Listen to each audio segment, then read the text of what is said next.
Bien, buenas tardes. Un gusto y una satisfacción poder compartir con este auditorio cuáles son las propuestas de la prevención cuaternaria y cómo en el contexto del trabajo, del desarrollo de la prevención cuaternaria en sistemas de salud basados en atención primaria, como el que tiene Chile, se puede relacionar con la seguridad del paciente, ¿no? Entonces, en ese contexto, propongo como hoja de ruta que revisemos primero la conceptualización de la prevención cuaternaria, ¿no? ¿Por qué? ¿Cuáles son los fundamentos de por qué se hace necesaria ahora trabajar este nivel de prevención? Y cómo aparece. Después vamos a revisar cómo se relaciona la prevención cuaternaria y la seguridad del paciente y cuáles son los desafíos de su aplicación, ¿no? En el contexto de seguridad del paciente también.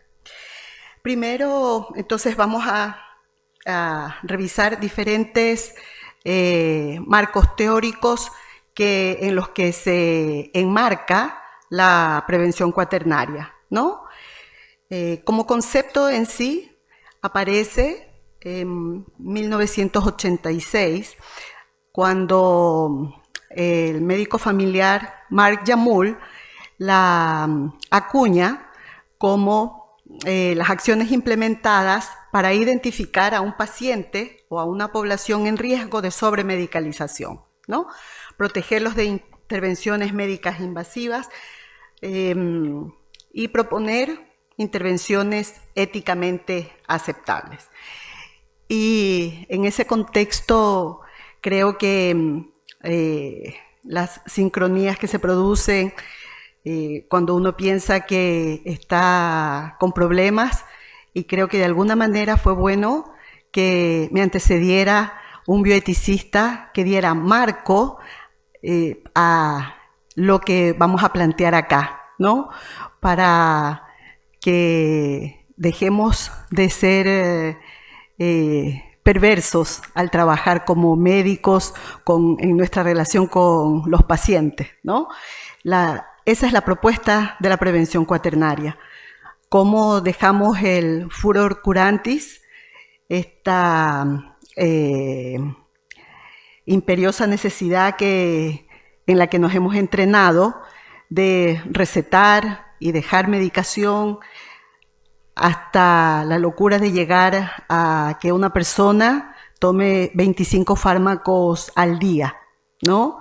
Entonces, ¿de qué manera podemos hacer que esta propuesta bioética sea práctica? Es lo que hace la prevención cuaternaria, ¿no? Ahí estamos con una colega y Mark Yamul en Montevideo, cuando nos conocimos y por fin coincidimos, ¿no? Y ahí nos dimos cuenta cómo se van dando los caminos, las sincronías, cuando van conceptualizándose fenómenos, en concreto aquí la prevención cuaternaria.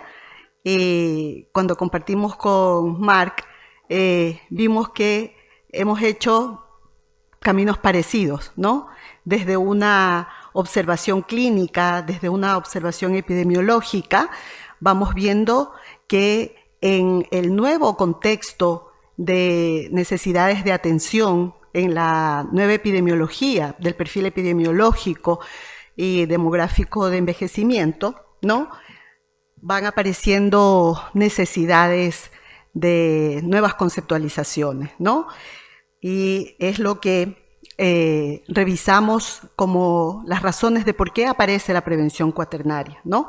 Estos cambios demográficos de envejecimiento, de aumento de expectativas de vida, ¿no? Y también los cambios epidemiológicos que nos llevan a las enfermedades crónicas, las situaciones de multimorbilidad, de polifarmacia, ¿no? Y los cambios sociales en los cuales no solamente los médicos tenemos este furor curandis de recetar fármacos, sino que nuestros pacientes también nos lo exigen, ¿no? ¿A quién no le ha pasado que terminando la consulta, el paciente o la paciente dice, ¿y no me va a dejar nada? ¿No? Entonces, también es parte de la cultura, ¿no? ¿Cómo aparece la prevención cuaternaria? Como decíamos, en el contexto de las enfermedades crónicas aparece la multimorbilidad. Este concepto que hasta hace unos menos de una década no lo usábamos, ¿no? Cuando lo pensé, yo lo llamé polipatología, y cuando buscaba en los MESH, no lo pillaba como polipatología, hasta que por ahí se me cruzó el de multimorbilidad, ¿no? Y es como ha sido acuñada esta situación de vivir con múltiples patologías, ¿no? Crónicas. Y junto con la multimorbilidad aparece la polifarmacia, ¿no? Y también en el contexto de las necesidades de cuidados paliativos, ¿no? De lo que conocíamos, de lo que trabajamos hasta hace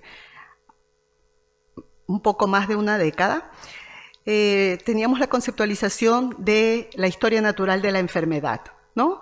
Y en base a eso habíamos conceptualizado la prevención primaria, secundaria y terciaria. Y en ese sentido, cuando emergen las necesidades de los cuidados paliativos, es que aparece entonces como primera idea el cuidar desde una perspectiva integral, dar soporte paliativo, es decir, un nuevo nivel de prevención probablemente, ¿no? Ya no solamente está la rehabilitación, el curar, sino el evitar. Cuando estamos trabajando, haciendo cuidados paliativos, nos damos cuenta de la posibilidad de iatrogenia, ¿no? Y entonces, ahí es cuando conceptualizamos que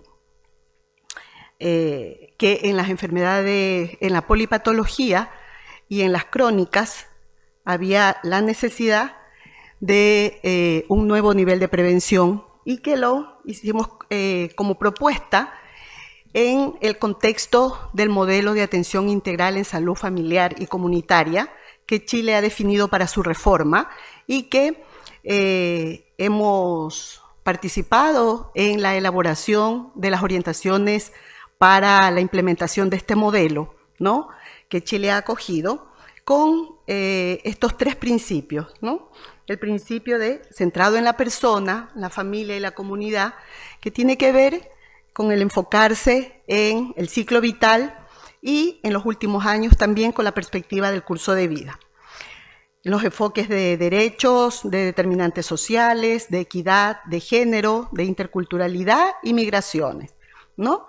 El principio de continuidad en el modelo MAIS incluye tanto la continuidad clínica, que los europeos llaman longitudinalidad, o sea, el atender en salud y enfermedad, la continuidad funcional, la gestión, las redes integradas en servicios de salud, la continuidad profesional, que en Chile en concreto en atención primaria se da, más que por profesionales, se da el trabajo en equipo, ¿no?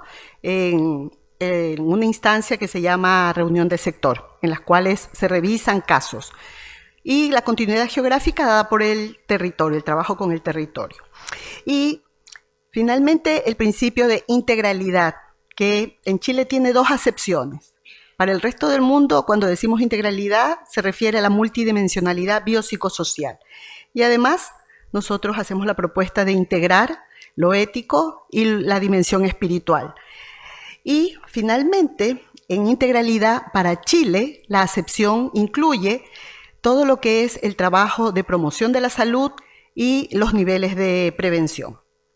Y es en ese contexto, entonces, donde se enmarca el trabajo de la prevención cuaternaria para Chile.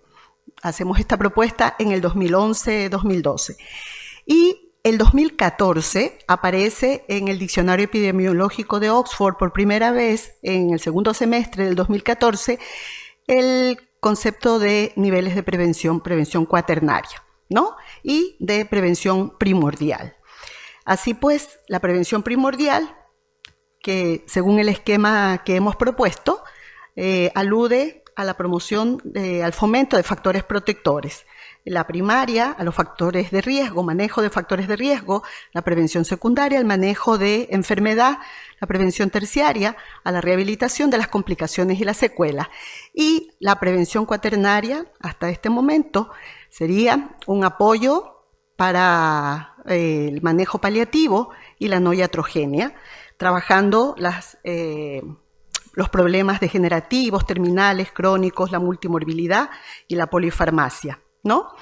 Y a través de estrategias como la desprescripción con instrumentos como los Stop-Start, ¿no?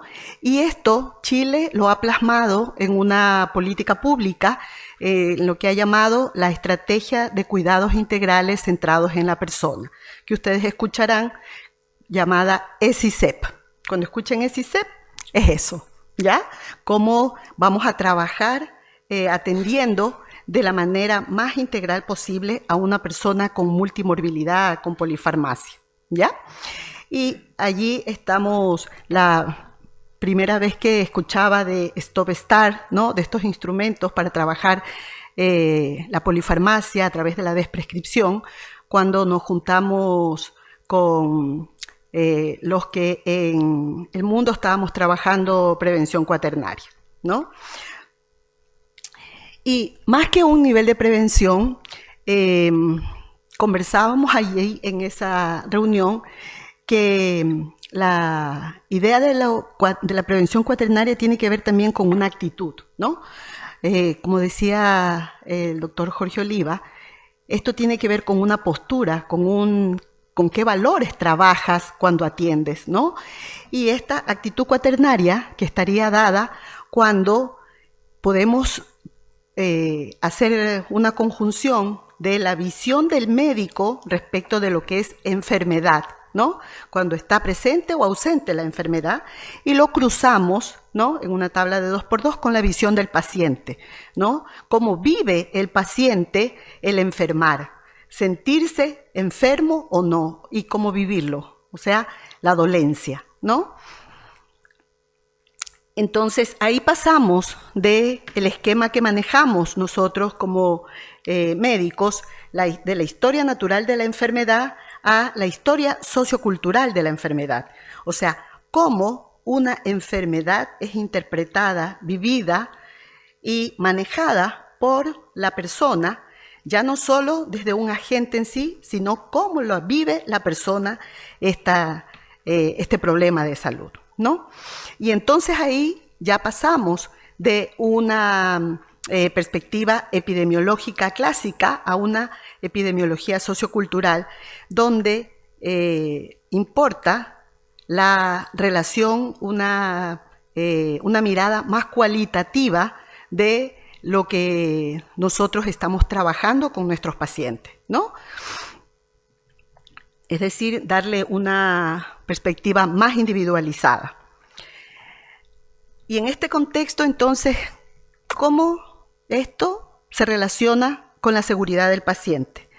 Y ahí recordar lo que veíamos, el concepto de prevención cuaternaria, ¿no? Y lo que propone la Organización Mundial de la Salud respecto de lo que es seguridad del paciente, de dónde aparece seguridad del paciente, ¿no? Asegurar que cada paciente recibe el conjunto de servicios diagnósticos y terapéuticos más adecuados.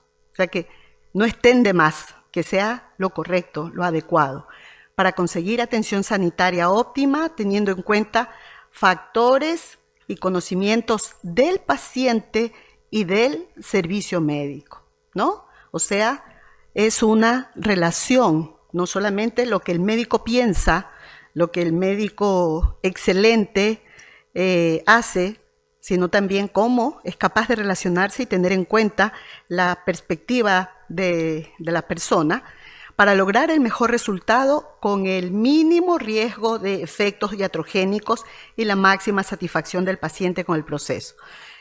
Como vemos, son dos conceptualizaciones muy similares, ¿no?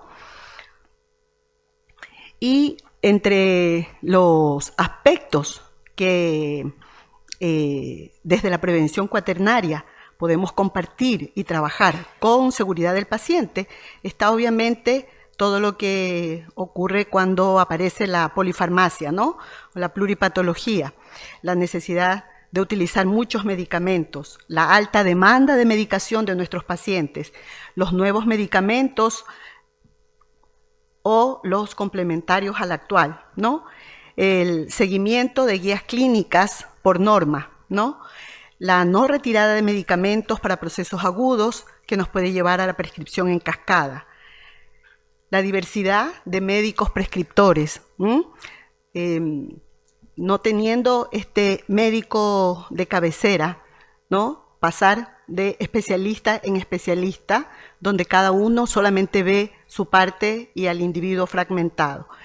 Y también químicos farmacéuticos que no se atreven a hacer las propuestas que desde su saber, desde su disciplina, debieran hacernos llegar a los médicos para poder trabajar colaborativamente, ¿no?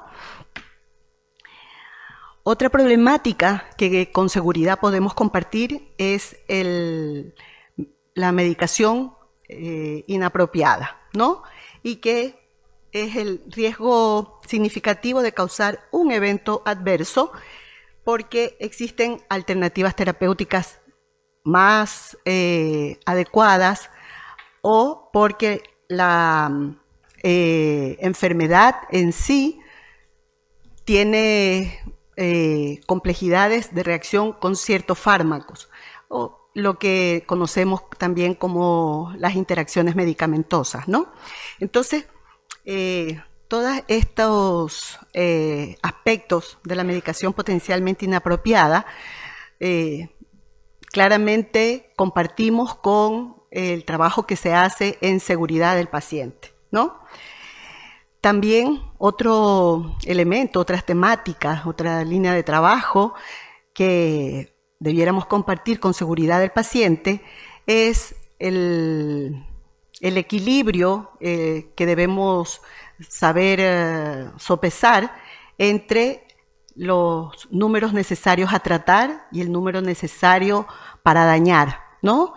Sobre todo, esto lo hemos trabajado, lo vemos a diario en atención primaria con el manejo de los hipolipemiantes, ¿no? Como las estatinas, ¿no? Y que para nosotros son pan de cada día, ¿no? Toda la población que tenemos en manejo farmacológico estando en prevención primaria, ¿no? Cuando debiera ser manejos no farmacológicos.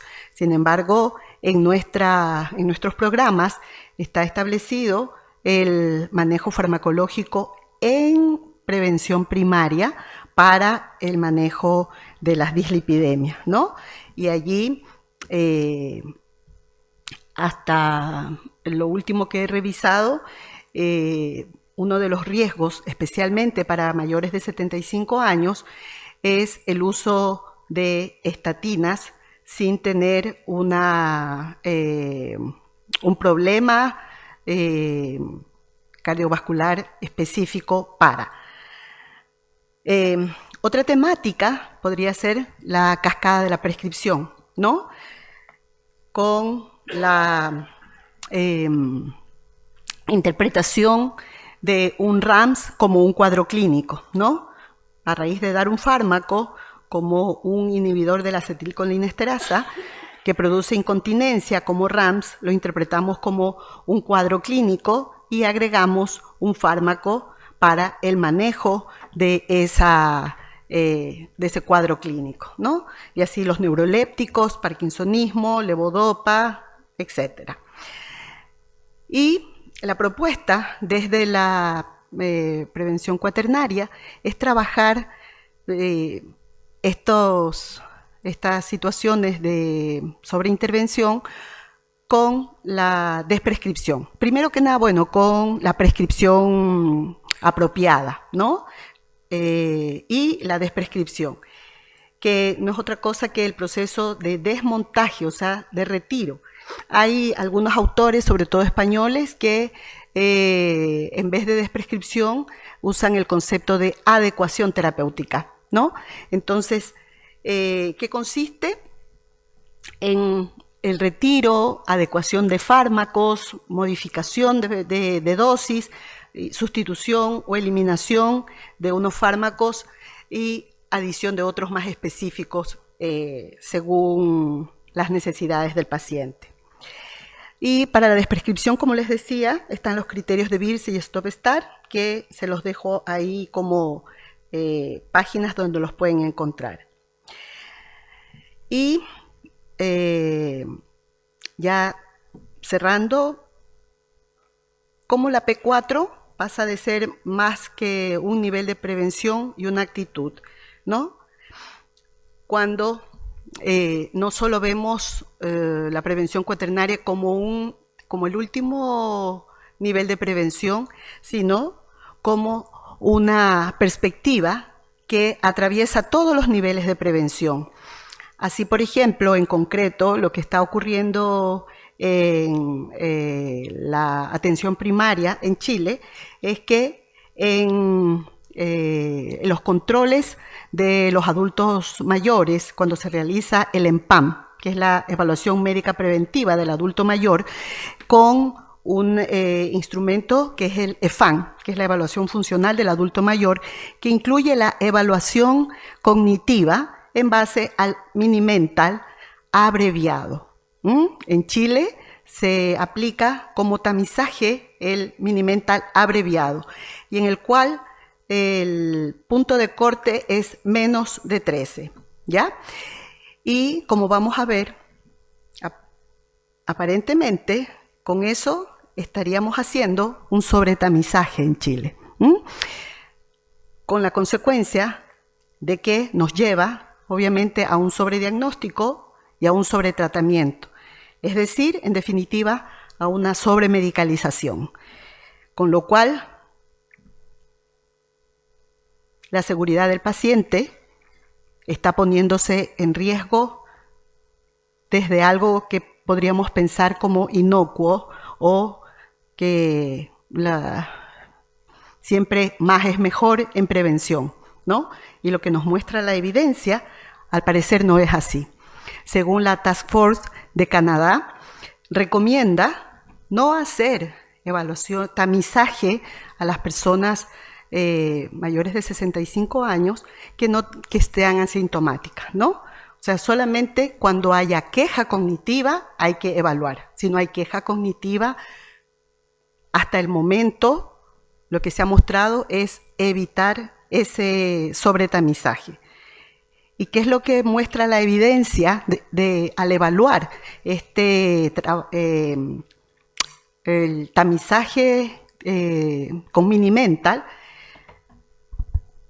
Dice, nuestros resultados permiten concluir que una versión del Mini-Mental modificada, como la que se usa en Chile, no es una estrategia adecuada para identificar pacientes con demencia en la atención primaria. Pese a la falta de evidencia, varias guías y programas de detección de demencias recomiendan el cribado poblacional. Uno de los principales argumentos para justificar su uso es el supuesto aumento en el número total de casos diagnosticados. Sin embargo, el seguimiento en el tiempo de este tipo de estrategias ha demostrado que aumenta el número de derivaciones a los centros secundarios a expensas de sujetos sanos, o sea, seguridad del paciente.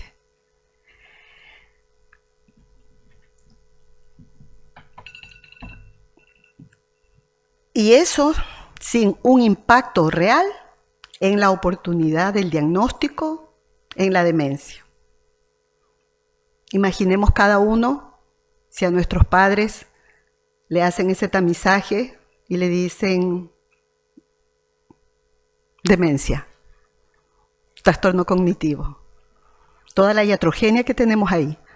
No hay un bisturí, no hay un fármaco, pero hay toda una carga de sufrimiento, no solo en la persona, sino en toda la familia, ¿no? Concluyendo, podemos ver cómo hemos avanzado en prevención cuaternaria, de la observación clínica epidemiológica a la idea, a la teorización, a la conceptualización y al establecer políticas públicas. Y la idea es que esas políticas públicas den cuenta también de seguridad del paciente en todos los niveles de prevención, no solamente en el secundario o terciario, ¿no? O cuaternario desde una mirada lineal, ¿no? Sino desde incluso la prevención primaria, ¿no? Y como desafíos estaría el trabajo de implementación en la clínica, en la formación de pregrado y posgrado, en la investigación, en aspectos como sobremedicalización, situación de cronicidad, calidad de vida, polifarmacia, prescripción prudente. Y he resaltado acá en otro color educación para la comunidad, porque para tener seguridad, para tener mejores políticas públicas, sin duda que la participación de la comunidad se ha visto como una estrategia necesaria para poder avanzar en políticas públicas que permitan un trabajo colaborativo entre prevención cuaternaria y seguridad del paciente. Como dijo Sir Cyril Chandler, este es un recorte que estaba pegado en un cuadro mural del CESFAM donde yo trabajo y me pareció interesante, muchos años antes de conocer la conceptualización de prevención cuaternaria. Y le tomé una foto y lo guardé. Y dice, alguna vez la medicina fue simple, relativamente ineficaz y segura. Hoy es compleja, efectiva y muy peligrosa. La propuesta es que trabajemos para que la medicina pueda ser nuevamente lo más segura posible. Gracias.